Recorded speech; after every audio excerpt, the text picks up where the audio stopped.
ನಮಸ್ಕಾರ ಸ್ನೇಹಿತರೆ. ನನ್ನ ಹೆಸರು ಮಹಾದೇವ್. ನಾನು ಕೂಡ ಶಿಕ್ಷಕರ ಅರ್ಹತಾ ಪರೀಕ್ಷೆಗೆ ಸಿದ್ಧತೆಯನ್ನು ಮಾಡ್ತಾಯಿದ್ದೀನಿ. ಕರ್ನಾಟಕ ರಾಜ್ಯದಲ್ಲಿ ಶಿಕ್ಷಕರ ಅರ್ಹತಾ ಪರೀಕ್ಷೆ ಡಿ.ಎಡ್ ಮತ್ತು ಬಿ.ಎಡ್ ಅಭ್ಯರ್ಥಿಗಳಿಗೆ CAC ಅಂದರೆ ಕೇಂದ್ರೀಕೃತ ದಾಖಲಾತಿ ಘಟಕ ನಡೆಸೋದಂದರೆ ಸ್ಕೂಲ್ ಎಜುಕೇಷನ್ ನಡೆಸುತ್ತೆ. ಅತಿ ಶೀಘ್ರದಲ್ಲೇ ಸುಮಾರು 15,000 ಶಿಕ್ಷಕರ ನೇಮಕಾತಿಯನ್ನು ಮಾಡೋದಾಗಿ ಸನ್ಮಾನ್ಯ ಶ್ರೀ ಮಧು ಬಂಗಾರಪ್ಪರವರು ಹೇಳಿಕೆ ನೀಡಿರ್ತಾರೆ. ಇದೊಂದು ಡಿ.ಎಡ್ ಮಾಡಿರ್ತಕ್ಕಂತಹ ಅಭ್ಯರ್ಥಿಗಳಿಗೆ ಇದೊಂದು ಸುಗಮ ಕಾಲ. ಮತ್ತು ಪಕ್ಷಿಗಳಾಗಿ ಕಾಯ್ತಾಯಿದ್ರು ಡಿ.ಎಡ್ ವಿದ್ಯಾರ್ಥಿಗಳು.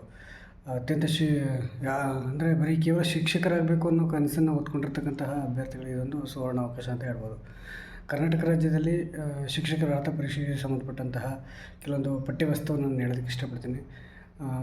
PUC ಪ್ಲಸ್ D.Ed ಆಗಿರೋರಿಗೆ ಪತ್ರಿಕೆ 1 ಬರೆಯೋದಕ್ಕೆ ಅವಕಾಶ ಇರುತ್ತೆ. ಅಂದರೆ 1ರಿಂದ 5ನೇ ತರಗತಿವರೆಗೆ ಟೀಚ್ ಮಾಡ್ತಕ್ಕಂಥ ಅಭ್ಯರ್ಥಿಗಳಿಗೆ, ಮತ್ತು 6ರಿಂದ 8ನೇ ತರಗತಿವರೆಗೆ ಟೀಚ್ ಮಾಡ್ತಕ್ಕಂಥ ಅಭ್ಯರ್ಥಿಗಳಿಗೆ B.Ed any degree plus B.Ed ಆಗಿರಬೇಕು.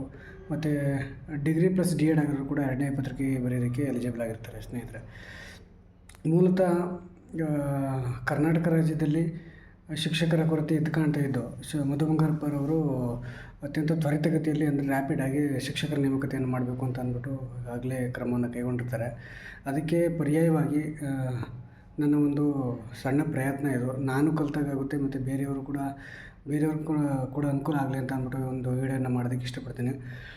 ಶಿಕ್ಷಕರ ಅರ್ಹತಾ ಪರೀಕ್ಷೆಯಲ್ಲಿ 1ರಿಂದ 5ನೇ ತರಗತಿ ಮತ್ತು 6ರಿಂದ 8ನೇ ತರಗತಿಗೆ ಟೀಚ್ ಮಾಡ್ತಕ್ಕಂಥ ಅಭ್ಯರ್ಥಿಗಳಿಗೆ ಪತ್ರಿಕೆ 1 ಮತ್ತು ಪತ್ರಿಕೆ 2 ಅಂತ ಅಂದ್ಬಿಟ್ಟು ಕ್ರಮವಾಗಿ ಅದನ್ನು ಬೈಫರ್ಕೇಷನ್ ಮಾಡ್ತಾರೆ. ಮತ್ತು ಶಿಕ್ಷಕರ ಅರ್ಹತಾ ಪರೀಕ್ಷೆಯಲ್ಲಿ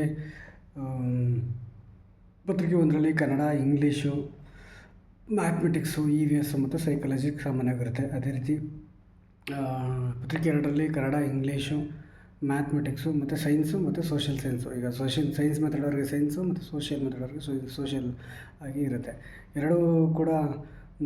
ಎರಡು ಪತ್ರಿಕೆಯೂ ಕೂಡ ಒಂದು ಪತ್ರಿಕೆ 150, ಇನ್ನೊಂದು ಪತ್ರಿಕೆ 150 ಮಾರ್ಕ್ಸ್ ಇರುತ್ತೆ. ಅಂದರೆ ಅತಿ ಹೆಚ್ಚು ಸ್ಕೋರ್ ಮಾಡಬೇಕು ಅಂತಂದರೆ ನಾವು ಸತತವಾಗಿ ಅತ್ಯಂತ ಸೈಂಟಿಫಿಕ್ಕಾಗಿ ಸ್ಟಡಿ ಮಾಡಲೇಬೇಕು. ಇಲ್ಲ ಅಂತ ಅಂದರೆ ನಾವು ತೇರ್ಗಡೆ ಆಗೋದಕ್ಕೆ ಸಾಧ್ಯ ಆಗೋಲ್ಲ. ಸ್ನೇಹಿತರೆ, ಈ ಒಂದು ಉದ್ದೇಶದಿಂದ ಮೊದಲನೇದಾಗಿ ಕನ್ನಡ ಭಾಷೆ ಬಗ್ಗೆ ಮಾತಾಡ್ತೀನಿ. ಕನ್ನಡದಲ್ಲಿ ಒಟ್ಟು 30 ಮಾರ್ಕ್ಸ್ ಇರುತ್ತೆ.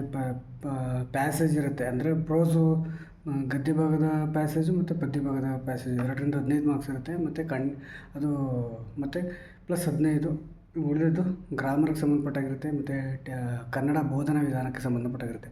ಅಂದರೆ ಕನ್ನಡ ಬೋಧನಾ ವಿಧಾನ ಅಂತ ಅಂದರೆ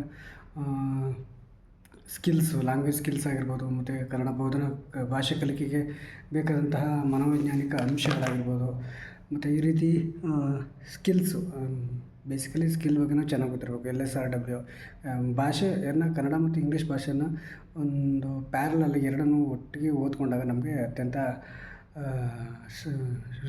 ವಿಶ್ಲೇಷಣಾತ್ಮಕವಾಗಿ ನಾವು ಅಧ್ಯಯನವನ್ನು ಮಾಡೋದಕ್ಕೆ ಅನುಕೂಲ ಆಗುತ್ತೆ. ಸ್ನೇಹಿತರೆ, ಇದೊಂದು ನಾವು ಜ್ಞಾಪಕ ಇಟ್ಕೋಬೇಕು. ಮತ್ತು ಇನ್ನೊಂದೇನು ಅಂತಂದರೆ ಭಾಷೆ ಉಗಮ, ಭಾಷಾ ಪದ್ಧತಿಗೆ ಯಾವುದೇ ಭಾಷೆ ಇರ್ಬೋದು, ಕನ್ನಡ ಆಗ್ಬೋದು, ಇಂಗ್ಲೀಷ್ ಆಗ್ಬೋದು, ಬೋಧನೆ ವಿಧಾನಗಳು TLM ಆಗ್ಬೋದು. ಮತ್ತು ವಿದ್ಯಾರ್ಥಿ ಓದಿನಲ್ಲಿ ಎಲ್ಲ ಸ್ಕಿಲ್ಲು, ಇವೆಲ್ಲ LSRW ಅಂತೀವಲ್ಲ, ಅಲ್ಲಿ ಆಲಿಸೋದು, ಮಾತಾಡೋದು ಮತ್ತು ಓದೋದು, ಬರೆಯೋದ್ರಲ್ಲಿ ಯಾವ ರೀತಿ ದೋಷ ಇರುತ್ತೆ, ಮತ್ತು ಶಿಕ್ಷಕರು ಯಾವ ರೀತಿ ನಾವು ವಿದ್ಯಾರ್ಥಿಗಳ ಜೊತೆ ಇಂಟ್ರಾಕ್ಷನ್ ಇರಬೇಕು, ಅಂತರ್ಕ್ರಿಯೆ ಇರಬೇಕು ಅನ್ನೋದನ್ನು ಭಾಷೆ ಬಗ್ಗೆ ನಾವು ಅಲ್ಲಿ ತಿಳ್ಕೊಬೋದು. ಆಮೇಲೆ ಇನ್ನೊಂದೇನು ಅಂತಂದರೆ ವಿದ್ಯಾರ್ಥಿ ಕಲಿಕೆಯಲ್ಲಿ ಎದುರಿಸಿರ್ತಕ್ಕಂತಹ ಸಮಸ್ಯೆಗಳೇನು, ಉದಾಹರಣೆಗೆ ಪರಿಹಾರ ಬೋಧನೆ ಆಗ್ಬೋದು, ಕ್ರಿಯಾ ಸಂಶೋಧನೆ ಆಗ್ಬೋದು, ಬೋಧನಾ ಪದ್ಧತಿಗೆ ಬಂದಾಗ ಅನುಗಮನ ವಿಧಾನ, ನಿಗಮನ ವಿಧಾನ, ಕ್ರೀಡಾ ಪದ್ಧತಿ, ಉಪನ್ಯಾಸ ವಿಧಾನ, ಪ್ರಶ್ನೋತ್ತರ ವಿಧಾನ, ಈ ಒಂದು ಬೋಧನಾ ವಿಧಾನಗಳ ಬಗ್ಗೆ ನಾವು ಚೆನ್ನಾಗಿ ತಿಳ್ಕೋಬೇಕು. ಕನ್ನಡ ಭಾಷೆಗೆ ನಾನು ಪರ್ಟಿಕ್ಯುಲರಾಗಿ ಹೇಳೋದಕ್ಕೆ ಇಷ್ಟಪಡ್ತಾಯಿದ್ದೀನಿ. ಆಮೇಲೆ ಇನ್ನೊಂದೇನು ಅಂತಂದರೆ ಕನ್ನಡ ವ್ಯಾಕರಣಕ್ಕೆ ಸಂಬಂಧಪಟ್ಟಾಗ ಸಂಧಿಗಳು, ವಿಭಕ್ತಿ ಪ್ರತ್ಯಯ, ಮತ್ತು ಛಂದಸ್ಸು ಬಿಟ್ಟರೆ ಸಮಾನಾರ್ಥಕ ಪದಗಳು, ವಿರುದ್ಧಾರ್ಥಕ ಪದಗಳು, ಎಲ್ಲ ಅಂಶಗಳನ್ನು ಸಾರಸಗಟಾಗಿ ನಾವು ಓದಿದ್ದೇ ಆದರೆ ಖಂಡಿತವಾಗಲೂ ಶಿಕ್ಷಕರ ಅರ್ಹತಾ ಪರೀಕ್ಷೆಯಲ್ಲಿ ಯಶಸ್ವಿಯನ್ನು ಕಾಣ್ಬೋದು ಅನ್ನೋದನ್ನು ನಾನು ಹೇಳೋದಕ್ಕೆ ಇಷ್ಟಪಡ್ತೇನೆ. ಮುಂದಿನ ವೀಡಿಯೋದಲ್ಲಿ ನಾನು ಇಂಗ್ಲೀಷ್ ಬಗ್ಗೆ ಮಾತಾಡೋದಕ್ಕೆ ಇಷ್ಟಪಡ್ತೀನಿ.